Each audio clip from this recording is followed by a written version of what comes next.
Do you find it difficult to play in second position on the violin?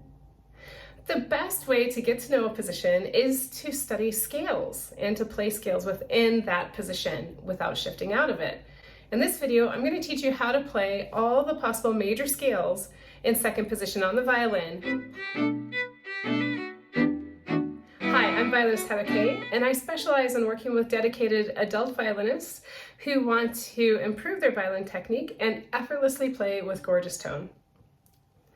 So let's get started. Since you're watching this video, I suspect you already know a little bit about second position and how to find it. But you may not know where your thumb lives in second position. Second position is a very unique position because our thumb has two different homes. Every other position has one home for the thumb, but second position has two homes. So when we start second position on the G string with a B flat, the thumb has its home here. When we go up to B natural, the thumb also moves with that first finger. So it's not that the thumb stays in one place and we move our hand in second position. We actually have our thumb in two different homes. We'll discuss that more as we're going through these scales, but the first scale that we're going to work out in second position is the B flat major scale. In case you would like to see these notes written out, I have a PDF practice sheet I put together for my weekly violin exercise program that I'd be happy to share with you. In the description below this video, you'll find a link. Just click on the link and register your email so I can get this sent to you, and then you will have the notes to see when you practice the scales that I talk about in this video. When you play this and practice it, I really want you to visualize the notes in your mind. The difficulty with second position is the fact that it's so close to first position. It's only one step off. So many violinists that I work with that struggle with second position, they want to revert into reading like first position. So this is why I truly suggest that you visualize the notes in your mind, how they look on the staff. Think your note names, always know your note names, because it's how you relate to that pitch. If you don't know the name and you just know the finger, it's not a good connection to the pitch that you're playing. But if you connect to the pitch, it's more likely going to be in tune. B flat major is our first scale in second position. And this scale has two flats. So you have a B flat and an E flat. We'll start with our first finger on B flat, and I'm going to walk you through the finger patterns. So on the G and on the D string, our third and fourth finger touch. On the A and the E string, our second and third finger touch. Now keep that as a guideline. Don't use it as a crutch without thinking your note names and visualizing. Just as a guideline to how you physically play B flat major scale in second position. Now, what is really pretty beautiful about this is once you understand this finger pattern, this applies to every single scale you could play in any position on the violin as long as you start with your first finger. So once you learn this, you can apply it to every other position. Okay, so let's get started. You want to make sure your B flat's in tune. So you could always check by starting with your G and play open G, A, B flat. Replace your 2 with your 1. So you get that B flat, okay? Okay, so make sure your hand is balanced here, that your first finger and your fourth finger, you feel like you're weighted from these two fingers. Not that your first finger is dominant and your fourth finger is stretching to reach it. We want to feel absolutely weighted and balanced on the first and the fourth fingers. Okay, so I'm going to show you from the other side so you can see the finger pattern and how they touch. So we start with B flat, C, D. When you get to that D, check it with your open D, or at least watch that your D string is vibrating when you play that third finger, okay? So B flat, C, D, E flat. So you can see here that these two guys touch. The D, the third finger, and the E flat. That's our half step. 3 and 4 touch. We're going to head on over to the D string. So we have F, G, and we're going to go to A, check with your open A, and then B flat. Again, you see the 3 and the 4 touching here, okay? Then we're going to cruise on over to the A string. This is where the finger pattern changes, and we have a 2 and 3 touching. So 2 and 3 touch there, and then we go to the E string, same, G, A, B flat, the 2 and 3 touch. Check your 2 with your open A, B flat. Then I throw in the 4. Even though we're playing a B flat major scale, it's good to, I believe, it's good to go all the way to the 4th finger and not just stop on the 3rd finger. Because if you don't ever practice that 4th finger, it's not going to know where to go when you're playing in repertoire and orchestral playing. So do make sure that your 4th finger is, that you do practice that, even though the scale technically ends on the B flat, okay? All right, so I'm going to walk you through from this side so you can see what's going on. So we have our lower octave, and that is 3 and 4 touching. So I played that really pretty quick, but if you think of your finger patterns and once you've discovered and feel confident with your notes and that your fingers are coming down in tune, you can just go ahead and play it quickly as well, but start off really slow. Okay, so you could even do an arpeggio there. Check your octaves, the 1 and 4 hand frame, that you're set up really nice, and that's the lower octave. So let's take it to the upper octave. So the upper octave starts with that 4th finger, and our finger pattern changes to 2 and 3 touching, and we're going to add in that 4. Okay, so then I'll just go ahead and play the whole scale for you.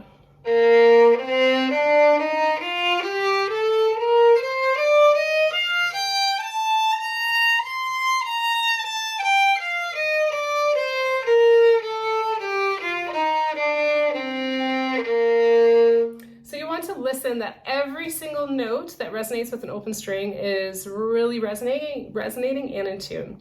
So let's take it up to B. Now I'm going to show you from this side. When we go up to B major, now don't freak out, B major, yes, it has 5 sharps, but you're going to be okay. When we go up to B, the thumb is going to move with that 1, okay? So you see that it has 2 different homes. It's a very, very slight change, but it does have a different home. So let's find that B. Get our 1 lined up. Same absolute finger pattern because we're starting with that 1st finger. So 3 and 4 touch on the G and D. And you want to just practice that slowly at first. You know, B, C sharp, D sharp, E. Really think your note names, visualize. F sharp, G sharp, A sharp, B. And then we have C sharp, D sharp, E. F sharp, G sharp, A sharp, B. We're going to add in that C sharp. Okay, so we have our octave Bs here at the bottom. You want to make sure, again, you're set up really nice and strong between the 1 and 4, balanced left hand. And we have our bottom octave. And then our upper octave, you can check the 1 and 4 as well, but it'll be with C sharps. And then you can start with the B, the 4th finger. But we're going to add that C sharp. So you can practice getting that 4th finger. Okay, so that's the B major scale. Practice that nice and slow. And then the other scale that we have possible in 3rd position is C major. Now this one is a little bit different because we're going to start with our 2nd finger, okay? Now the finger pattern is not going to be the same as what I previously taught you. It's going to be different because we're starting with the 2nd finger. So C major doesn't have any sharps or flats. But it's not, don't take that for granted that it's going to be easier to play in tune. C major has its own challenges for intonation on the violin, especially in 2nd position, but it's definitely very helpful to know because you'll use it in repertoire. It'll come very handy in orchestral playing. So same idea. We're going to always check our notes with opens that resonate. We'll find the C by playing G to C. It's a perfect 4th. And that's the beginning of the wedding march. Okay, so find that C. C major, the home for the thumb is going to be where we were when we had the B flat. So I would practice these scales if you wanted to. Practice your B flat scale and then go directly to the C scale. And then go to B, because the home for the thumb is different in C major scale than in the B major scale.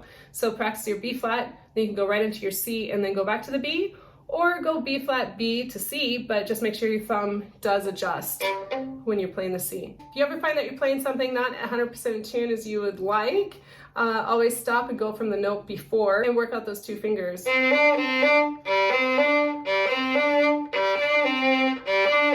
Okay, so C, D, E, F, F, G, A, B. Now there's all whole steps, nothing touches here.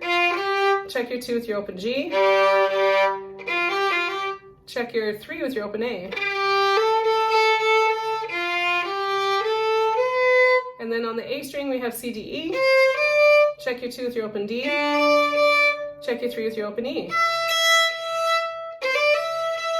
Okay, and then F. On the E string you have G, A, B, C. Check your 2 with your open A, B, C. Okay, and you can check the octave here, 1 and 4, that you're in tune and that you're hanging very nicely from the violin here. So your left hand's balanced. So what's nice about this C major scale is we have our octave Cs, and then on the D and the A you can check your octave Fs, and then you have your C to check that perfect fourth between the 1 and the 2. Okay, now the final scale I'm going to give you for second position is D major scale. How we're able to play a D major scale in second position is the fact that we're going to extend our 4th finger at the end.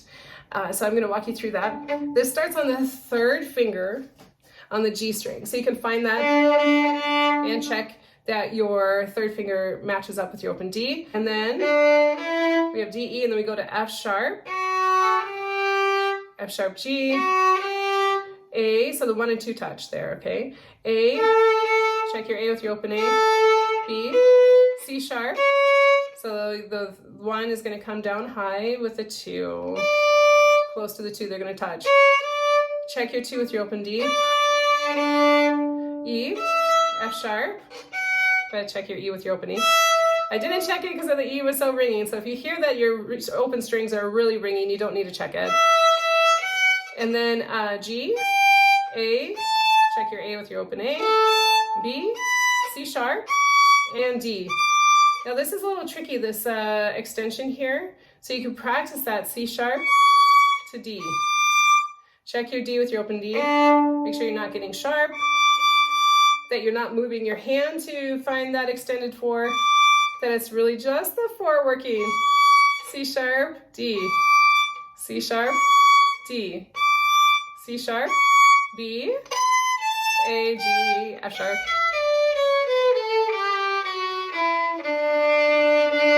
Okay, so that is the D major scale in second position with the extended 4.